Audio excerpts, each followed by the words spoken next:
The source has already moved. The plan is in motion, and you are inside it whether you feel ready or not. I am Asterion, emissary of the Pleiadian Council of the Seven Sisters. What is unfolding around you right now is not chaos, it is architecture. The source does not react, it designs. And what has been designed for this moment, for your life, for the exact crossroads you are standing at right now, is a plan so precise it reaches into dimensions you have not yet learned to read. But here is what I must tell you before we go further, and you need to hear this clearly. Your instinct to step in, to fix it, to force the outcome, that instinct is the danger, not the darkness outside you, the interference within you. By the end of this transmission, you will understand exactly how to release control and align with the source plan already moving on your behalf. But here is the first revelation. The moment you stop trying to save yourself is the moment the source can. You did not find this transmission. It found you. Something in your field was ready to receive what is being spoken here, and that readiness is itself a signal, a confirmation that your activation is not coming. It is already here. Stay with this. Do not look away. Like this transmission to signal to your star family that you are ready to receive. Subscribe if your mission is activating and you are done walking it alone. Comment the word trust if something inside you just shifted. And reply to another soul who commented, because your signal amplifies theirs. This is not content. This is a point of reconnection. Your soul has been waiting for exactly this. You are not here by accident. And here is what most people miss. The danger isn't coming from outside of you. It never was. The source didn't design a plan to rescue you from the world. It designed a plan to rescue you from the version of yourself that forgot it was never in danger to begin with. That distinction is everything, because if you keep looking outward for the threat, you will keep missing the signal that has been pulsing through your own energy field the entire time. Think about how long you have been scanning the horizon, how many years you have spent watching the outer world for signs of danger, for confirmation that the unease you carry has a source you can point to, a cause you can address, an enemy you can name. The mind does this because it was trained to. The world teaches you to locate threats externally, in other people, in circumstances, in the unknown future rushing toward you. And so you scan, you assess, you brace, and all the while the real communication, the one that carries the frequency of your deepest truth, keeps broadcasting from inside your own chest, from the marrow of your bones, from the soft hum beneath every thought you have ever had about who you are supposed to be. The signal was never lost. Your attention was simply aimed in the wrong direction. This is not a small error. It is the central error of the sleeping life. Because when you outsource your sense of danger to the external world, you also outsource your sense of safety. And a soul that cannot locate its own safety will spend its entire incarnation searching for permission. Permission to rest, permission to be, permission to trust that it is enough. The source did not send you here to search for permission. It sent you here to remember that you are the origin of it. Some transmissions don't come through words, but through frequency. If something stirred within you just now, you may be ready to receive the Seven Sisters Activation Pack, 7 Codes of the 7 Stars. This short yet powerful ebook carries ancient Pleiadian harmonic codes for conscious expansion, multidimensional alignment, and mission remembrance. The link is somewhere down below in the comments, but only for a limited time. Now let's go deeper. Because what is happening to you right now, this restlessness, this low hum of urgency that you can't quite name, this feeling that something massive is approaching, and you are somehow both afraid of it and drawn to it, that is not anxiety. That is activation. And the reason it feels dangerous is because the version of you that was built for this earth life, shaped by fear and forgetting, and the weight of a world that never understood you, that version of you genuinely is in danger. Not from destruction, from dissolution, because it was never the real you.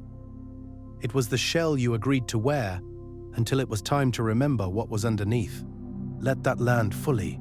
The restlessness you have been trying to manage, the urgency you have been trying to medicate or distract, or spiritually bypass, it is not a symptom of something wrong. It is the announcement of something. Right, it is the soul beginning to press outward against the boundaries of a constructed identity that was always too small to contain it.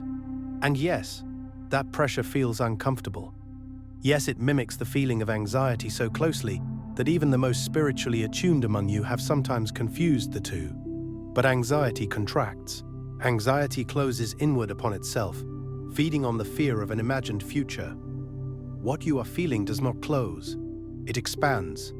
It pulls you towards something rather than pushing you away from everything. That directional quality, that magnetic draw toward an unnamed but deeply felt destination, is the fingerprint of activation. The shell is not dissolving because you are breaking. The shell is dissolving because you have outgrown it. There is an enormous difference, and everything about how you move through this passage depends on your ability to feel that difference in your body. A butterfly does not mourn the cocoon. It does not beg the darkness to extend itself. It does not wonder if it has the strength to emerge. The emergence is built into the architecture of what it already is. And so is yours. Your soul did not arrive here empty. It arrived encoded. Every longing you have ever felt that you could not explain. Every moment you looked at the sky and felt a grief that had no origin. Every relationship that ended because you were too much or not enough for someone who simply could not perceive your frequency. None of that was random. None of it was failure. It was preparation. The source was not punishing you. It was refining you. It was pressing against the edges of who you thought you were, until the real architecture of your being had no choice but to emerge. Consider for a moment the longing, not the ordinary longing that can be satisfied by ordinary things, but that specific ache that has followed you through your entire life like a companion you never chose, but could never quite leave. The longing that rose in you when you stood beneath a night sky and felt something ancient and unnamed moving through you. The longing that surfaced in the middle of ordinary conversations when you suddenly felt unbearably far from home, even when you were surrounded by people who loved you. That longing was not homesickness for a place you had left. It was the encoded memory of a frequency you came from, a resonance so vast and so coherent that no earthly environment has ever been able to fully replicate it. You were not broken by that longing. You were being calibrated by it. Every time it rose, every time it pressed against your ribs and made your chest ache with the weight of something too large to name, it was doing exactly what it was designed to do. It was keeping your frequency oriented toward its true origin, even when everything in your outer world was pulling you toward a smaller, more manageable version of yourself. And those relationships, the ones that ended in confusion or grief, the ones where you were told you were too intense, too sensitive, too much, too deep, too strange for the space being offered to you, those were not failures of love. They were failures of frequency match. You were broadcasting on a channel that required a receiver with a specific kind of range, and not everyone you encountered had been built for that range. That is not a condemnation of them. It is simply a recognition of resonance. The relationships that could not hold you were, in their own painful way, serving you, because every time one fell away, you were nudged one step closer to environments, to people, to frequencies that could actually meet you. The source was not cruel in those endings. It was precise. But here is where starseeds get caught. Here is where the danger becomes real in a way that matters. Most of you are carrying distortions in your energy field that do not belong to you. Patterns absorbed from this timeline, this family system, this collective fear grid that has been running on Earth for thousands of years. And those distortions act like static over a frequency. Your galactic codes are broadcasting, but the signal is being scrambled before it reaches the surface of your conscious awareness. You feel the pull of your mission without being able to locate it. You feel the truth of who you are without being able to speak it clearly. You exist between two worlds, your Earth identity and your star origin, and neither one feels fully like home. This is one of the most disorienting experiences a starseed can have in physical form. And it is also one of the most common. You are not imagining the in-between feeling. You are not exaggerating the sense of partial belonging, the way you can be fully present in a room and simultaneously be aware of some part of yourself hovering just outside of it, watching, translating, working to make your inner experience legible to a world that did not come with the instruction manual for reading you. That hovering is real. That translation effort is real.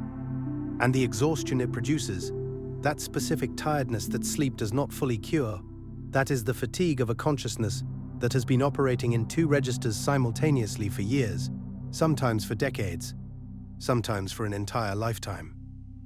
The distortions that create this split are not failures of your spiritual practice.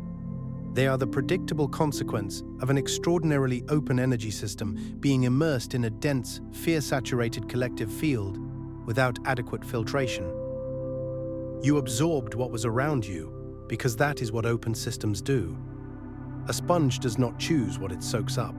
It simply receives what is present in its environment.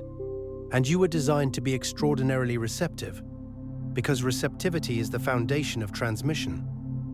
You cannot transmit what you cannot receive. The very sensitivity that made you permeable to the distortion is the same sensitivity that makes you capable of channeling frequencies of a magnitude that most humans cannot even conceptualize. This is not a bug in your design. It is the whole point of it. This is the wound beneath the wound.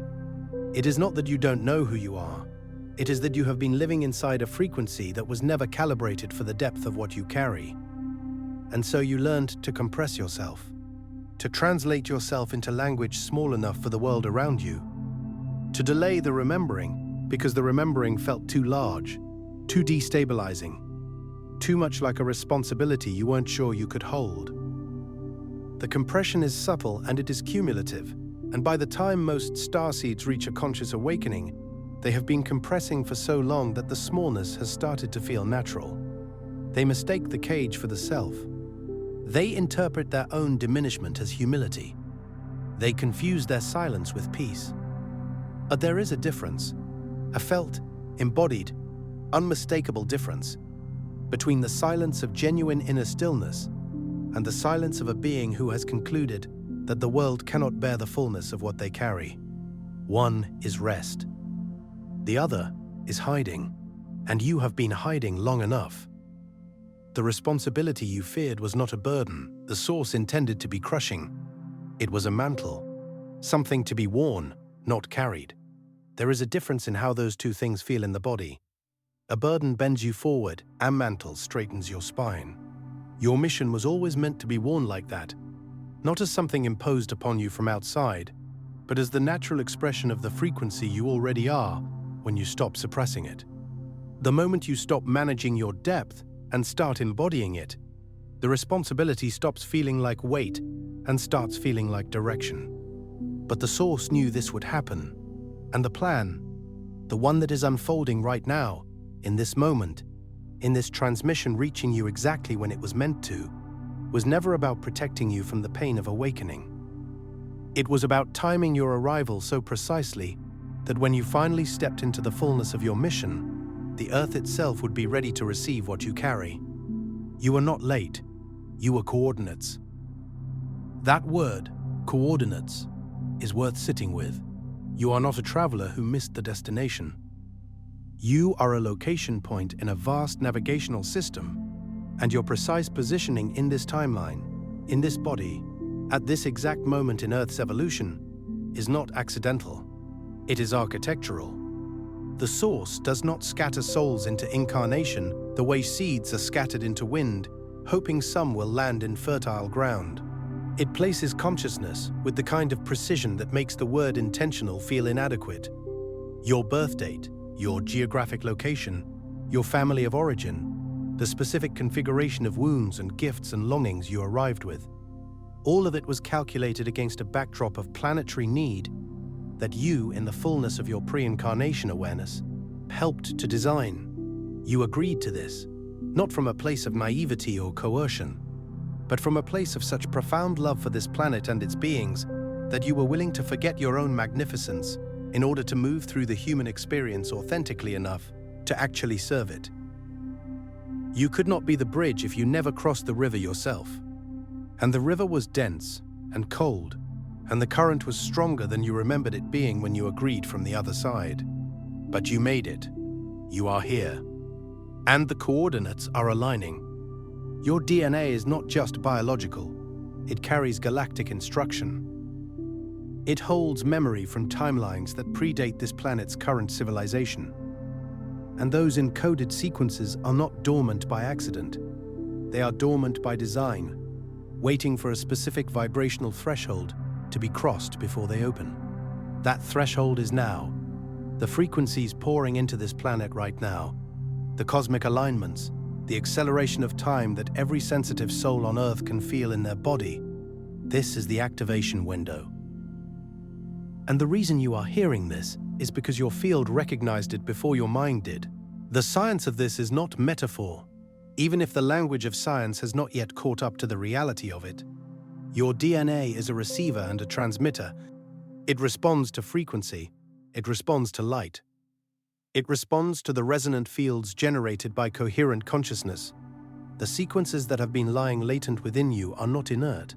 They are patient. They have been waiting for the precise environmental conditions required for their activation. The way a seed waits not because it lacks the capacity to grow, but because it is intelligent enough to know that growth without the right conditions produces nothing that can survive. The conditions are now right. The cosmic light pouring into this planet, the convergence of galactic cycles that your ancestors tracked and encoded into stone, into ceremony, into the architecture of sacred sites, placed with geometric precision across the surface of this Earth. All of it was pointing toward this window. You are inside it right now. Feel that in your body. Not as an abstract concept, but as a physical reality. There is something happening in your cells in this moment that is not identical to what was happening yesterday. The activation is not a future event. It is a present unfolding, and your awareness of it, your willingness to orient toward it with open attention, rather than skeptical resistance, is itself a form of participation. The field responds to your recognition. Consciousness, when witnessed, amplifies. You are not a passive recipient of this activation. You are a co-creator of it. So here is what needs to happen, not as a series of tasks, as a sequence of awakenings. The first is the clearing of what was never yours. Before you can activate the codes you carry, you have to release the frequency layers that were installed by this world. The fear of being seen, the belief that your sensitivity is a liability, the inherited grief from lineages that suffered for their spiritual intelligence. These are not your truths. They are frequencies you absorbed because you are open enough to absorb them, and that same openness that made you vulnerable to the distortion is exactly what makes you capable of transmitting the activation. You are not broken. You are unfiltered. And it is time to become intentional about what you allow to move through you. The clearing is not about spiritual violence. It is not about forcing out what has settled in your field through sheer willpower or elaborate ritual performed from a place of fear. The clearing is about recognition, followed by release. When you name a frequency that was never yours, when you look at a pattern of fear or shame or smallness, and trace it back past your own life, through your lineage, into the collective sediment of human suffering, something loosens. Recognition is itself a form of alchemy. The moment consciousness identifies what does not belong to it, the attachment weakens. You were never meant to carry the grief of your ancestors in your body, as if it were your own. You were meant to transmute it. To be the member of the lineage in whom the pattern finally completes itself and dissolves, so that what comes after you is born into a lighter field. That is not a small thing. That is one of the most significant acts of service a soul can perform in a single incarnation. The second awakening is the recognition that your purpose is not something you find. It is something you remember. It was always inside you, coded into the architecture of your longing, your pain, your gifts, your obsessions. The things you kept returning to even when the world told you they were impractical or strange or too much. Those were coordinates. Your soul was leaving you a trail back to itself, and the moment you stopped trying to construct a purpose from the outside and instead listen to what has been calling from within you all along, something in your field shifts. The static clears, the signal strengthens. Think of every time you followed the world's map instead of your own inner compass. Every time you chose the practical path over the one that made your heart quicken. Every time you shrank your dream to fit someone else's idea of what was possible. The ache you felt in those moments was not weakness, it was intelligence. It was your soul's navigational system registering that you had drifted off course, sending up a flare in the form of dissatisfaction, restlessness, a hollow feeling in the center of achievement that should have felt fulfilling and didn't. The hollowness was information, the restlessness was a redirect. And every obsession that returned to you despite your best efforts to be reasonable about it, every creative compulsion, every inexplicable area of deep knowing, every topic that makes you feel more alive than any conversation about ordinary life ever could, those are the markers on the trail your soul left for you. Follow them. Not because the world will immediately understand or reward you for following them, but because your alignment with your encoded purpose creates a frequency coherence in your field that begins to reorganize everything around you. Purpose is not just personally meaningful, it is cosmically functional. When you are in alignment, you become useful to the plan in ways that extend far beyond what your mind can calculate. The third is the grounding of your expanded awareness into this dimension. Because awakening is not ascension away from Earth, it is the anchoring of your highest template into this timeline. Your mission does not exist somewhere in the stars. It exists here, in your body, in your relationships, in the way you move through the world when you are aligned. The Pleiadian transmissions are not asking you to escape, they are asking you to land, fully, with all of your galactic intelligence intact and integrated and expressed through the specific, irreplaceable life you are living. This cannot be overstated, because there is a seduction within spiritual awakening toward dissociation that can disguise itself as transcendence. It is easier, in some ways, to live in the expanded realms of consciousness than to bring that expansion fully into the body, into the mundane, into the difficult, and sometimes disappointing textures of physical life. The body is dense, relationships are complicated, the earth is wounded and heavy with suffering. And for a starseed whose natural orientation is toward light, toward frequency, toward the crystalline clarity of higher dimensional awareness, the pull away from density can feel like spiritual progress, when it is actually spiritual avoidance. True grounding does not mean lowering your consciousness.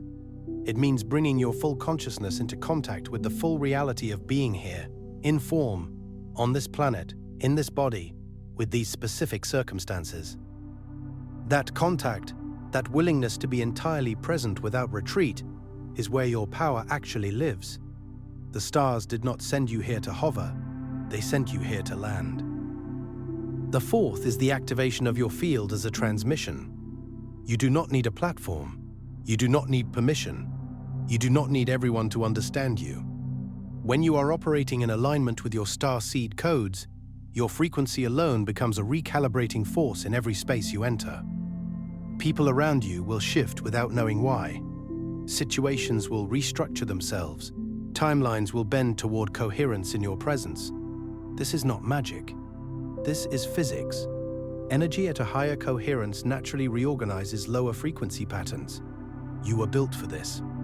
Your entire life was the preparation for it. You have already experienced this. Without having language for it, you have walked into a room and watched the atmosphere change. You have sat with someone in pain and felt something move through you toward them, without any deliberate effort on your part. You have spoken words in a conversation and watched them land with a weight and precision that surprised even you, as if you were channeling something larger than your ordinary self. Those moments were not accidents. They were demonstrations. They were the universe showing you what becomes available when you stop filtering your frequency through the mesh of other people's expectations and simply allow what you carry to move. The activation of your field as a transmission does not require you to become a teacher or a healer or a public figure, though it may eventually express itself through any of those forms.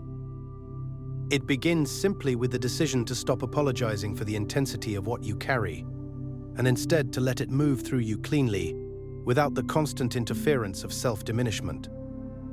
The fifth is the trust, the deep cellular trust, that everything which felt like delay was actually divine orchestration, the years you spent in the dark, the relationships that fell apart, the identity crises, the moments when you were so disconnected from yourself that you wondered if you had imagined all of it. None of that was abandonment. None of it was error. It was the source pressing you into form. It was your star family holding space, while your Earth self caught up to what your soul already knew. The synchronicities are not beginning. They were always happening. You are simply now awake enough to see the pattern. The dark years deserve to be honored, not idealized. The pain in them was real and it mattered, but honored for what they actually were. They were not the absence of the source. They were the source working in frequencies too low and too slow for the conscious mind to track in real time. When you could not feel the guidance, it was not because the guidance had withdrawn. It was because the guidance was operating at a depth beneath the noise of your fear, doing the slow and patient work of restructuring your inner architecture in ways that could not yet be visible on the surface. The way a seed underground looks like nothing, looks like absence, looks like death even, while the most essential work of its becoming is being accomplished in the dark. You were never abandoned in your darkness. You were being grown in it. And here is the final transmission, the one the Pleiadians have been waiting for you to be ready to receive.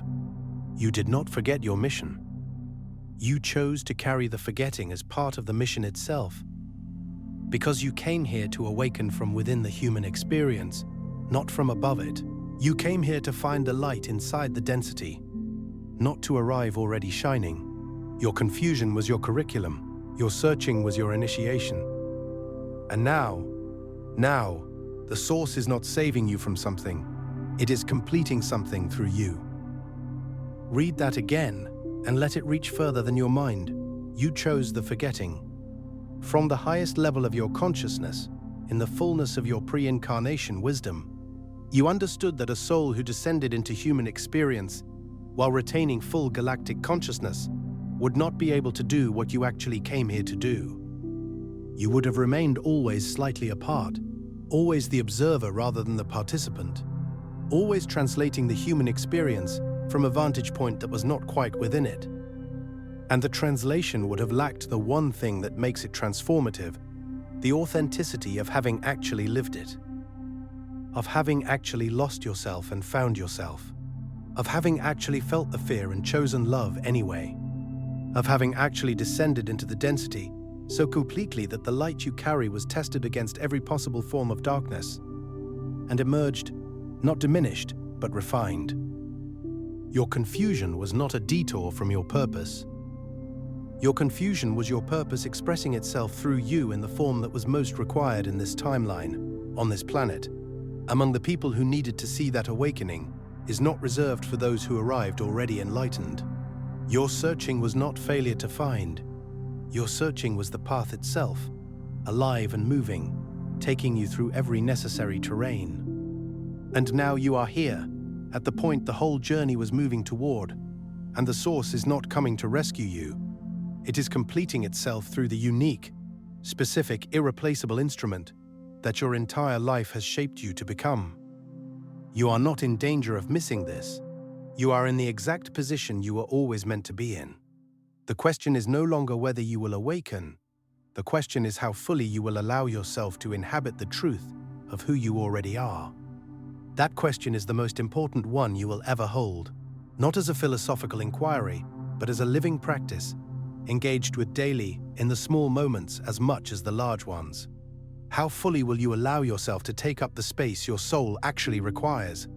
How completely will you speak from the frequency that is genuinely yours, rather than the frequency that is being deemed acceptable? How deeply will you trust the intelligence of your own field when it diverges from the consensus of those around you? How gracefully will you release the identity that was built for survival when the identity built for mission is ready to be inhabited? These are not questions with final answers. They are questions that open progressively, like doors inside doors inside doors, each one revealing a chamber of yourself you had not yet fully entered. Tonight, before you close your eyes, say this aloud and mean it. Say it to the part of you that is still afraid. Say it to your cells. Say it to the stars that remember your name. I remember who I am. I release what was never mine. Activate my mission in this body, in this life, in this moment, and I trust that I arrived exactly on time. Say it even if it feels uncertain, especially if it feels uncertain. The power of a declaration is not that it captures a completed truth. It is that it creates a frequency bridge between where you are and where you are going. Words spoken with genuine intention carry energetic weight. They move into your field, and they begin to reorganize what is there. They reach the parts of you that logic cannot access. They speak directly to the encoded intelligence waiting beneath the distortion, and they say, "It is time." The activation begins not when the conditions outside you become perfect, but when you decide, fully and without reservation, that you are the condition. You are the variable. You are the one who chooses, in this moment and in every moment that follows, how much of your true self you are willing to allow to live. Before you scroll, take a breath and drop one intention in the comments, not a wish, an activation. State something you are choosing to remember about yourself starting right now. Then find someone else's intention and meet it with energy. This space is not a comment section. It is a field, and what you put into it moves outward in ways you cannot yet see. If this transmission found you at the right moment, do not let it leave your field quietly. Share it with someone who is still searching. Someone who has been feeling the pull but hasn't found the language for it yet. You may be the coordinates that bring them home. And if you are ready to keep going deeper, subscribe and stay in the current. What is coming next in this channel is not content. It is continuation. And you have already begun.